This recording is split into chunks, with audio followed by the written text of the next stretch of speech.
Assalamualaikum warahmatullahi wabarakatuh. Perkenalkan, nama saya Octavia Wahyuningrum, NIM G002320 dari kelompok P7. Saya di sini akan mempresentasikan laporan anatomi, neuroendokrin, dan indera khusus. Yang pertama itu area Brodmann. Area Brodmann adalah pembagian darah pada bagian korteks otak besar yang dibedakan atas dasar sel saraf penyusun jaringannya, yaitu sitoarsitektur.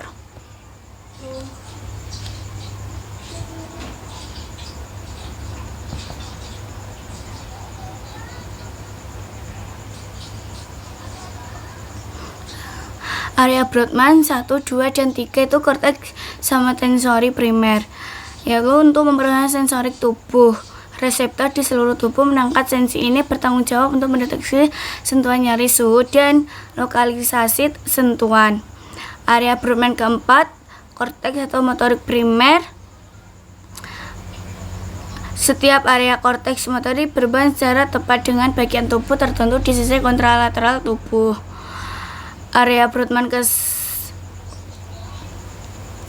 5-9 yaitu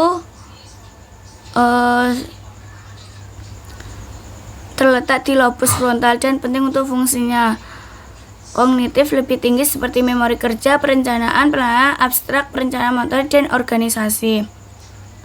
Area Brodmann ke 17 penting untuk pemrosesan rangsangan visual. Area ini merupakan area visual untuk yang paling banyak dipelajari dan sangat terspesialisasi untuk memproses objek statis dan bergerak serta pandai mengenali pola. 18-21 temporal tengah, gyrus temporal, salah satu permukaan lobus temporal, terlibat dalam fungsi seperti pengenalan suara, pengambilan semantik, serta memori. Area Brodmann ke-22, gyrus temporal superior, juga terletak di dalam lobus temporal, memiliki peran dalam komunikasi verbal dan non-verbal. Area Brodmann ke-23-33, lipatan melengkung gyrocuculata adalah lipatan melengkung besar di atas korpus callosum. Area Brodmann ke-44 dan ke-45 terletak di lobus frontal. Area Broca merupakan wilayah penting untuk memproduksi bahasa.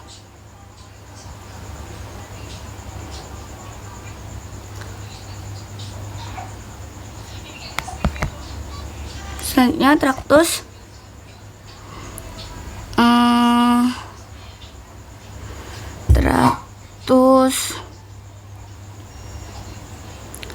Traktus piramidalis itu untuk mengatur gerakan voluntas wajah dan ekstremitas berkaitan dengan traktus piramidalis, dan namanya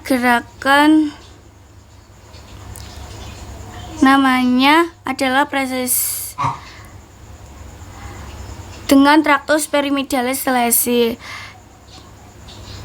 Di sini namanya adalah paresis. Kemudian ada motorik sekunder, yaitu untuk mengendalikan gerakan voluntas berkaitan dengan traktus ekstremidalis. Traktus ekstremidalis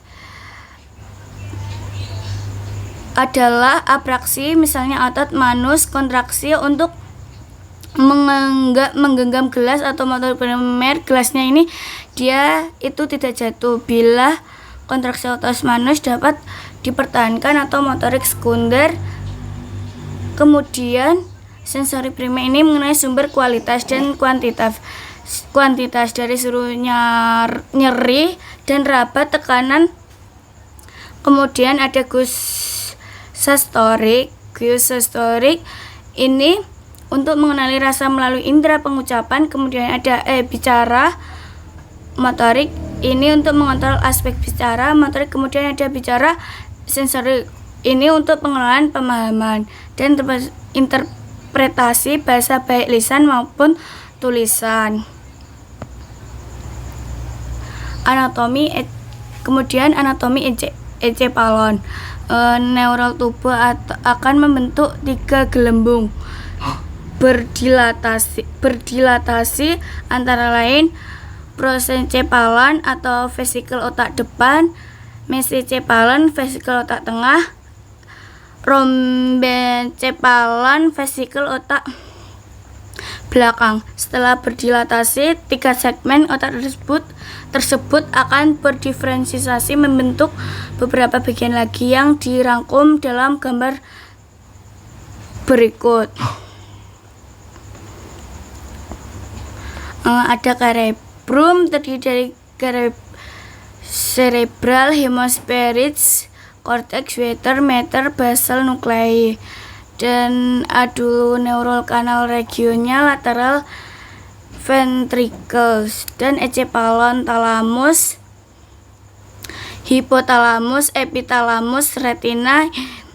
Aduneural canal regionnya right ventricle, brainstem, midbrain yaitu cerebral atau aqueduct,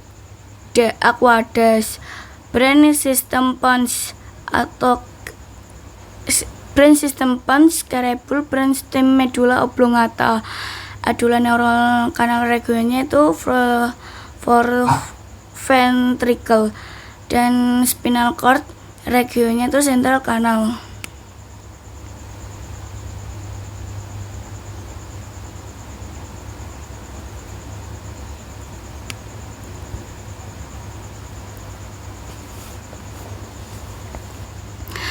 Anatomi encephalon selanjutnya. Otak penyusun sebagian besar encephalon, beratnya itu sekitar 125 kg, bone dibagi menjadi 2 belahan kiri dan kanan oleh membran vertikal yang mengelilingi fold cerebri. Belahan ini terhubung pada tingkat corpus callosum yang memungkinkan belahan untuk bertukar informasi. Bagian lain dari encephalon adalah diencephalon yang terletak di dalam otak. Di atas batang otak terlihat gambar encephalon terdiri dari 3 wilayah, ada thalamus, hipotalamus, epitalamus. Diencephalon terlibat dalam transmisi informasi sensori ke korteks cerebral. Lapisan atas otak yang berisi miliaran neuron serta dalam perencanaan dan pengaturan gerakan sukarela, emosi, memori, dan kognisi serta sekresi hormon, termasuk melatonin. Batang otak juga merupakan bagian dari encephalon. Ini berpanjang dari sumsum tulang belakang itu dibagi menjadi 3 wilayah, yaitu medulla, pons, otak.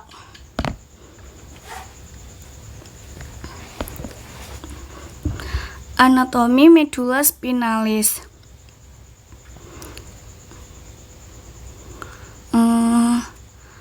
Anatomi medulla spinalis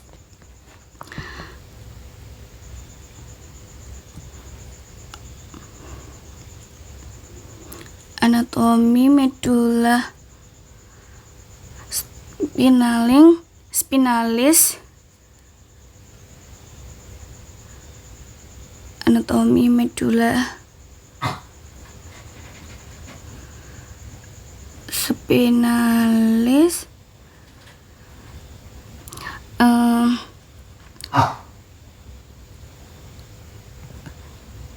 diagram skematik sumsum yang termasuk sumsum tulang belakang dengan semua bagian tulang belakang, yaitu serviks, tulang belakang toraks, tulang belakang kayu, sakrum, kokea, dan diagram vertebra.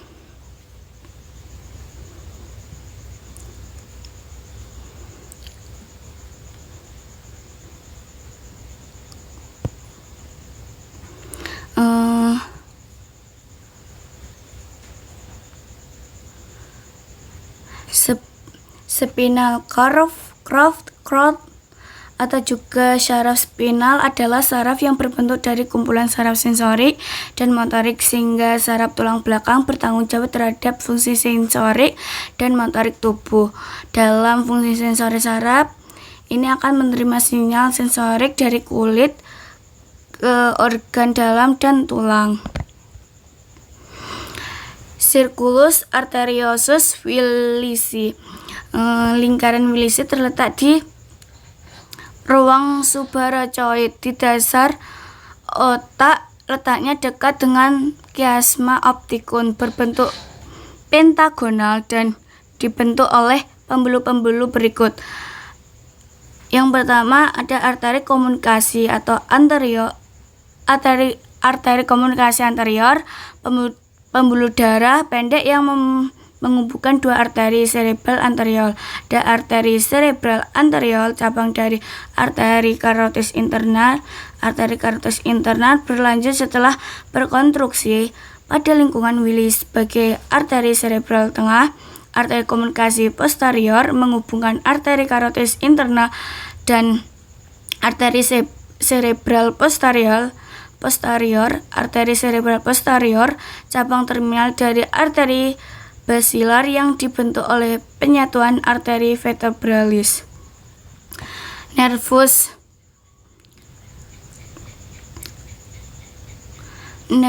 cranialis, tempat keluarnya.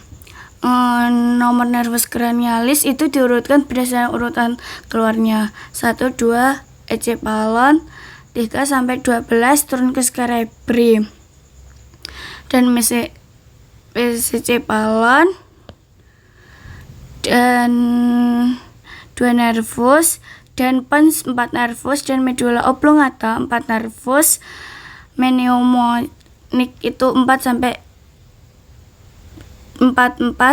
2. Nervus cranialis, tempat keluarnya itu ada nervus cranialis neuron olfactorius. Neuron 1, tempat keluarnya itu ada di bulbus olfactorius. Neuron opticus itu ada chiasma opticum. Neuron oculomotorius fossa intermedicularis. Neuron trochlearis caudal colliculus inferior. Neuron trigeminus branchium spontis. Neuron abducens sulcus bulbotinus. Neuron facialis angulus cerebrotinum. Neuron vestibulocochlear angulus cerebrotinus, dan neuron glossopharyngeus sulcus posterolateral, dan neuron vagus itu sulcus posterolateral, dan neuron axosarius sulcus posterolateral, dan neuron hypoglossus. Neuron hypoglossus itu sulcus anterolateralis. Yaitu nervus cranialis, tempat keluarnya terdiri dari pons, nervus facialis, dan nervus opticus, nervus oculomotorius, nervus trochlear, nervus oculomotorius, dan masih banyak lagi. Saluran penglihatan dan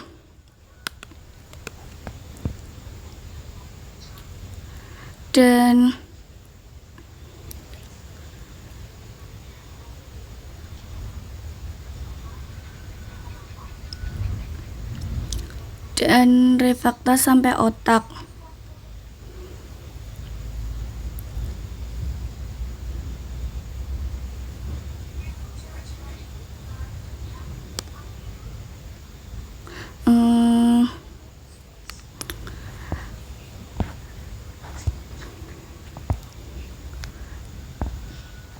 Terdiri dari musculus diator pupil dan musculus pinter pupil dan musculus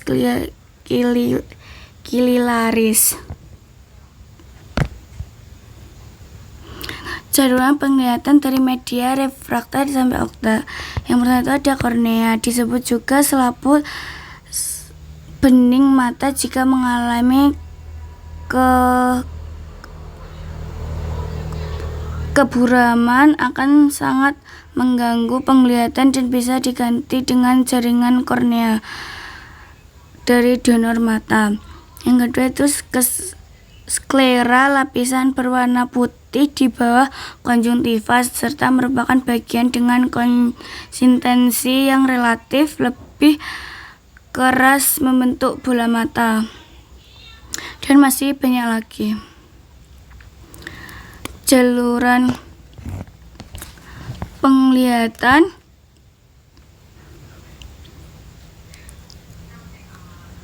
itu kiasma optik, di mana nervus optik 1-2 dari tiap retina menyilang dari kiri ke kanan. Jaluran penglihatan dari media refrakta sampai okta. Dalam memeriksa pupil, seseorang harus memperhatikan kerat dan ukurannya. Perbedaannya, ukurannya 1 mm pada pupil bulat lainnya dapat diterima karena vari respon pupil. Dengan bislit yang terang, pupil normal bereaksi terhadap cahaya dengan mengecil. Biasanya pupil kontralateral juga mengecil. Respon ini masing-masing disebut reaksi langsung dan konsensual. Otak penggerakan bola mata. Otot penggerakan bola mata. Yang pertama itu konjungtiva, terletak di luar kornea, melekat di kornea, sklera, dan palpebra. Dibedakan konjungtiva pulpi dan konjungtiva palpebrum. Dan palpebra itu superior atau inferior, merupakan pelindung bulbus oculi pada palpebra. Otot penggerak bola mata pada otot ekstrabulbair yaitu musculus rectus bulbae medialus dan rectus bulbae superior. Yang keempat, aparatus lacrimalis, merupakan organ yang memproduksi lakriman atau air mata, yaitu glandula lacrimalis.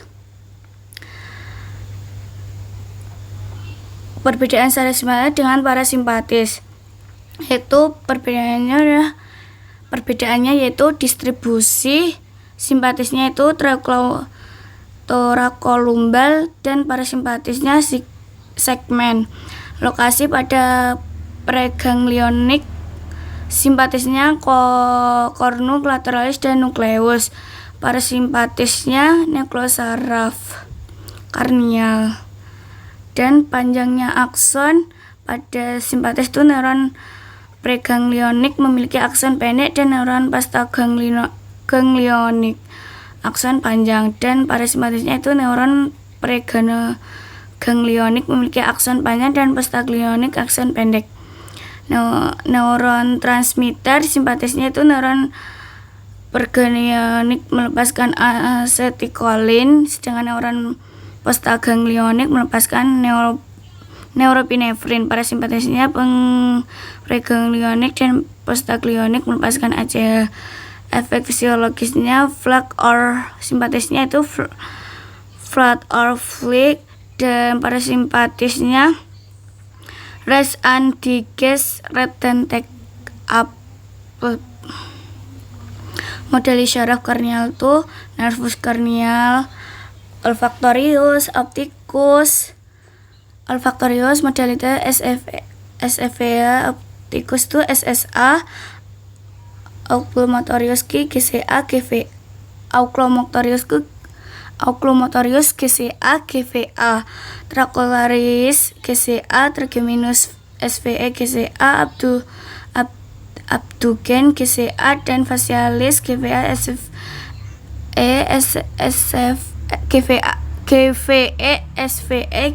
SVA GCA, dan vestibularis SSA,